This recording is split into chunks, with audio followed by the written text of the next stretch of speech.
Welcome in. Welcome in. Let's just get right into it. We are on to week 15. Fantasy playoffs are here, boys and girls. Let's win those chips. So, starting things off, let's start with our RB1s this week. We have Christian McCaffrey, Jonathan Taylor, Austin Eckler, Derrick Henry, Tony Pollard, Ramondre Stevenson with a questionable tag. We'll have to see if he's able to play. There's reports already that he might be able to play this week. We'll have to see. He missed pretty much the whole second half of of the Cardinals game. We'll also have to wait and see on Damian Harris. If either one of those two, if both of those guys miss, I think it's Pierre Strong would be the guy that I'd want over Kevin Harris, but I think both of them would mix in and be viable flex options this week. But let's keep it moving. And you have Josh Jacobs, Miles Sanders, Alvin Kamara, Dalvin Cook, Joe Mixon, and Nick Chubb wrapping up our top 12. So let's get into some of these RB1 guys that I really like this week.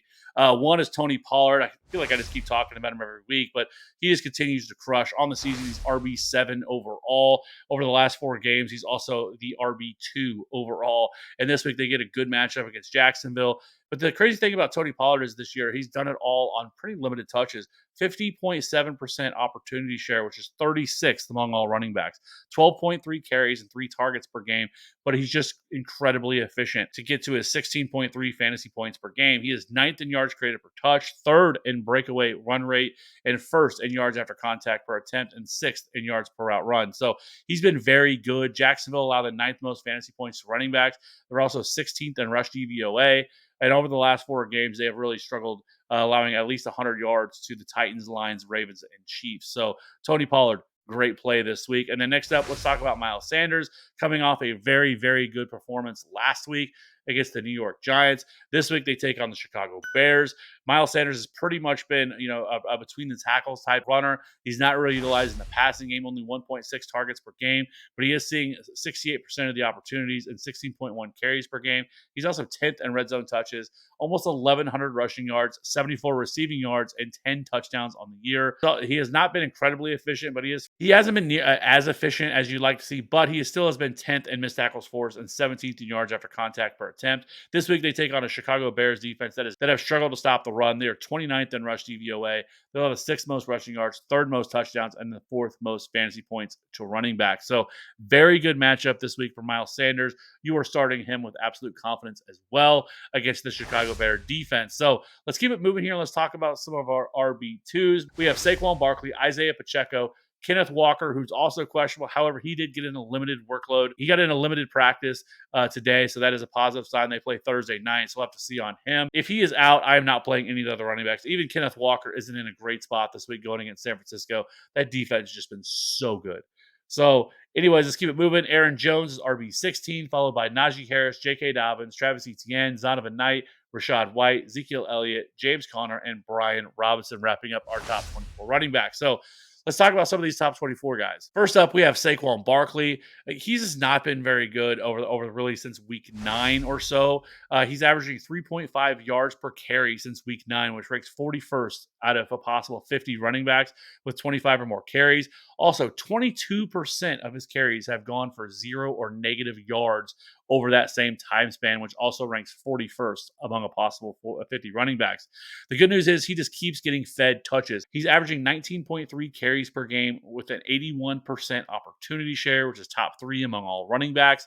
He's also 10th in targets per game with a 15.5% target share, 35 red zone touches, which is 6th most among all running backs, and 3rd in goal line carries. His 8 touchdowns has really been keeping him afloat here, despite the fact that he's 17.4 fantasy points per game. He is 7th in evaded tackles, 11th in routes run, and 38th in yards after contact per attempt. So Saquon Barkley has just not been, the guy he was earlier in the year. The good news is he's still finding the end zone. He's still being utilized a lot in the passing game, which has still made him a useful fantasy option on the season.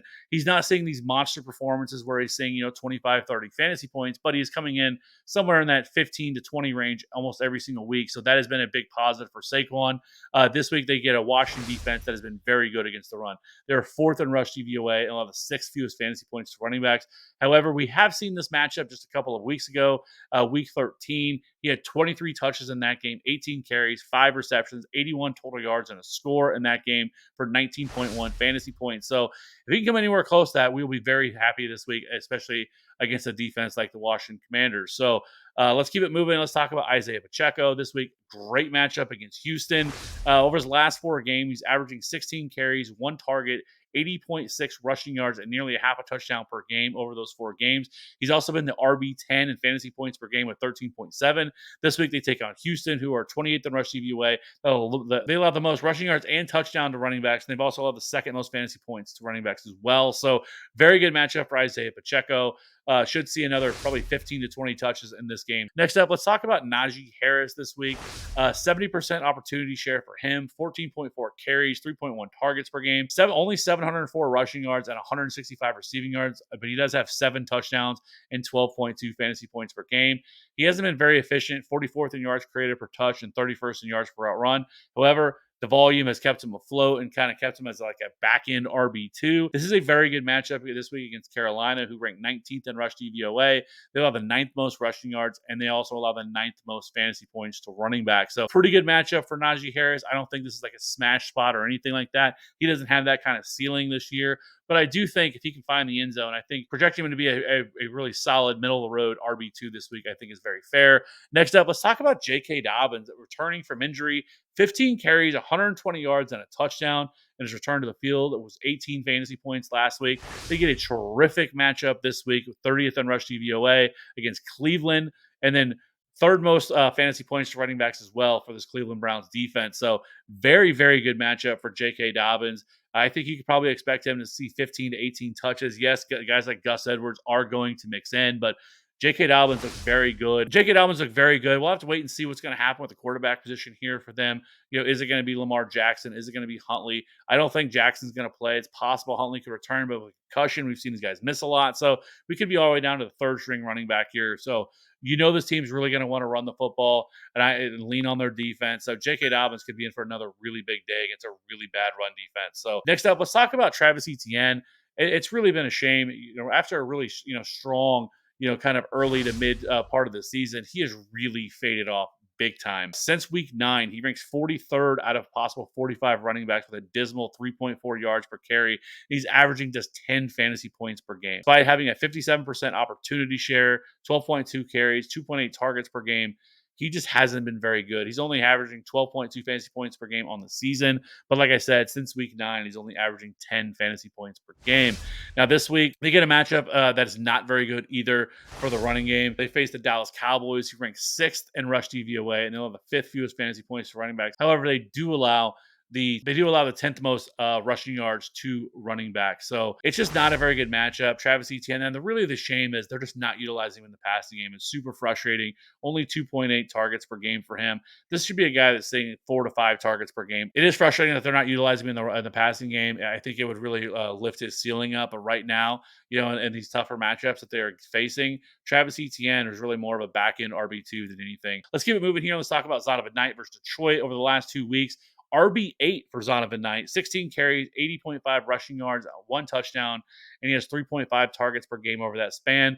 This week they face Detroit Lions, who are 22nd in rush DVOA, but they've allowed the 11th fewest fantasy points to running backs. They've allowed the 11th fewest fantasy points to running backs, despite the fact that they've also allowed the 5th most rushing touchdowns, but they've allowed no receiving touchdowns to running back and the 16th most rushing yards on the season. So Zonovan Knight, though, we saw him last week against a really good run defense and the Buffalo Bills and really had a really good game against them as well. So he looks really explosive. Obviously, he's fresh. He hasn't really played all year, so that probably factors in some as well. And he's also being utilized in the passing game. He is definitely the lead back here. Lastly, let's hit on a few of these other guys really quickly and we'll get out of here.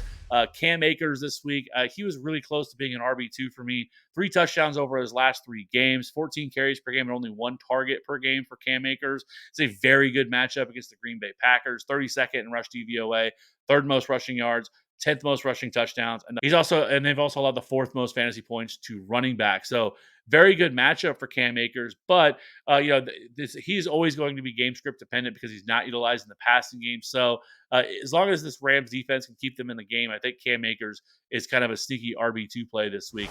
Next up, let's talk about the Houston situation. Dameon Pierce has a they called a mid high ankle sprain. That's not really a thing, or a mild high ankle sprain. I mean, generally you're looking at 4 to 6 weeks. I think his season might be over. I think he might be done.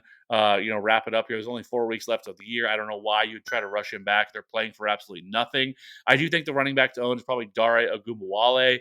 He has played at least 25% of the snaps each of the last 3 weeks, has been utilized in the passing game as well. So I think he would be the guy to own. And then I think Rex Burkhead would mix in. But it's hard to trust against Kansas City. They're 20th on rush DVOA, but they've allowed the 10th fewest fantasy points per game to running back. So this is very much of a game script type game. But Dare could see maybe 5 to 6 targets in this game, considering that they're probably going to be trailing from this game and have to be playing from behind. So I think he's a decent flex option. But this is the fantasy playoffs. I do not want to trust making it through the next round with somebody like Dare Ogunbowale. But if you're desperate, I think he's an option. Next up, I just want to talk about DeAndre Swift really quickly. He dropped back down to 33.8% of the snaps last week, which is a shame because the week before he played 51.4% of the snaps, and he only saw 6 carries in this game, 4 targets, and 39 yards. This is a tough matchup against the Jets. I don't really know what to do with DeAndre Swift anymore. Like he looked like maybe he's starting to come out of it, like he was going to see more opportunities, and then they just didn't utilize him enough last week. And I know they kind of really had that game script very well in hand last week for the most part and last week, but still, I just don't know if you can be able to trust them. But it's really going to depend on what other options you may have. So DeAndre Swift, it's just been kind of a bust season for him this year. He just can't stay healthy. Hopefully, maybe next year will be better. But right now, he's really hard to trust. So if you have a really solid wide receiver option or something like that, you can stick in your flex and start 2 other running backs. I think I would do so. But if you're desperate, I think you can play Swift. He's just very boom or bust right now. So I appreciate everybody checking out the video. Be sure to hit that like and subscribe button for future content. We will see you guys very soon. Let's win some championships. Let's ride. Bye.